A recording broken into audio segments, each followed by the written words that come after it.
If Russia launches an attack on Ukraine, the shock would reverberate around the world, Prime Minister Boris Johnson told world leaders at the Munich Security Conference.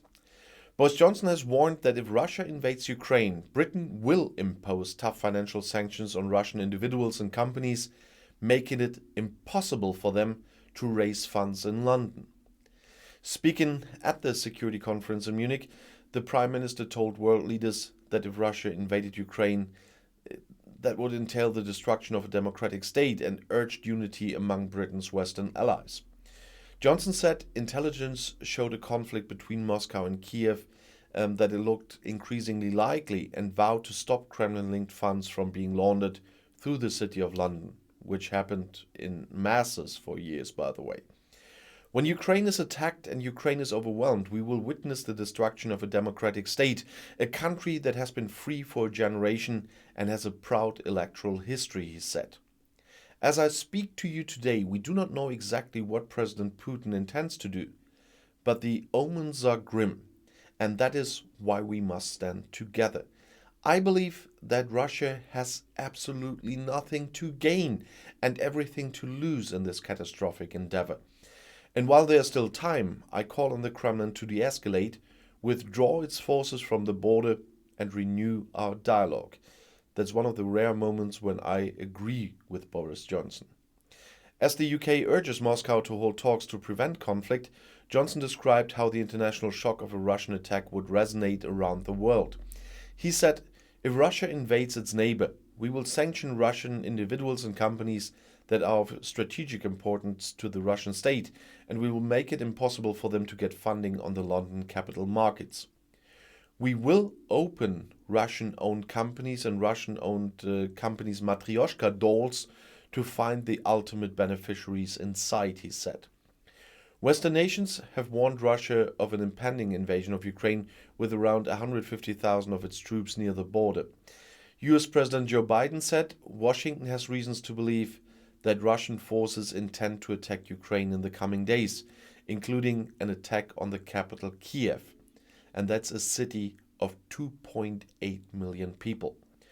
When asked if he agreed with the US assessment, the Prime Minister told broadcasters in Munich, I think things are certainly moving, but the question is whether everything can be withdrawn and whether the President of Russia can still declare it. And he means to declare the operation off the table.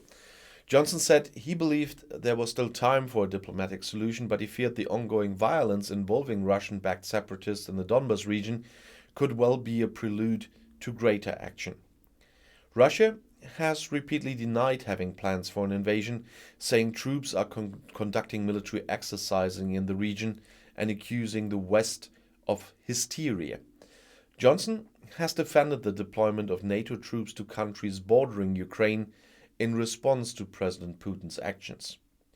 The total deployment of less than 5,000 troops posed no conceivable threat to Russia, and only in recent weeks we have dispatched reinforcements in response to the current crisis, albeit still at a number that poses no possible threat, he said.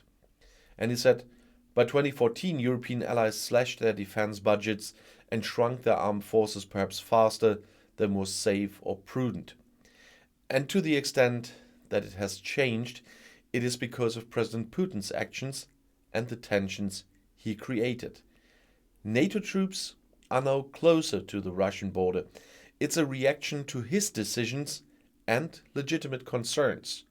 You provoked our allies, he said. And he said, whatever happens in the coming days and weeks, we cannot allow European countries to be blackmailed by Russia. We must not allow the threat of Russian aggression to change Europe's security architecture. We cannot allow a new Yalta, a new division of our continent into spheres of influence, and we must now break free from dependence on Putin's oil and gas. We need to ensure that by making full use of the alternative supplies and technology, we make Russia's threats obsolete, and that will be the work of the coming months and years, as will the necessary and overdue steps we in the UK must take to ensure our own to protect the financial system. The Prime Minister said that if dialogue fails and President Putin decides to invade Ukraine, Russia should ultimately fail and be seen as failing. I believe it's absolutely vital to our collective security that if it comes to a violent act of aggression by President Putin, the gamble should not succeed, that it should fail, and I believe with enough collective determination we can ensure that it fails, he said. US Vice President Kamala Harris also threatened sanctions. I can say with absolute certainty that if Russia invades Ukraine further, then the US and its allies will demand a significant and unprecedented economic price. Harris said that on Saturday. Washington also wants to further strengthen NATO allies on the eastern flank.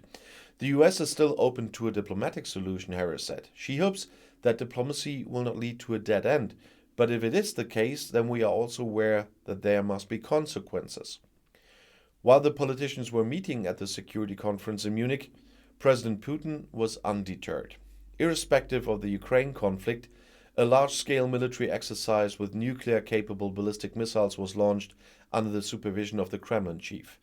Putin is following the military exercise together with the Belarusian dictator Alexander Lukashenko.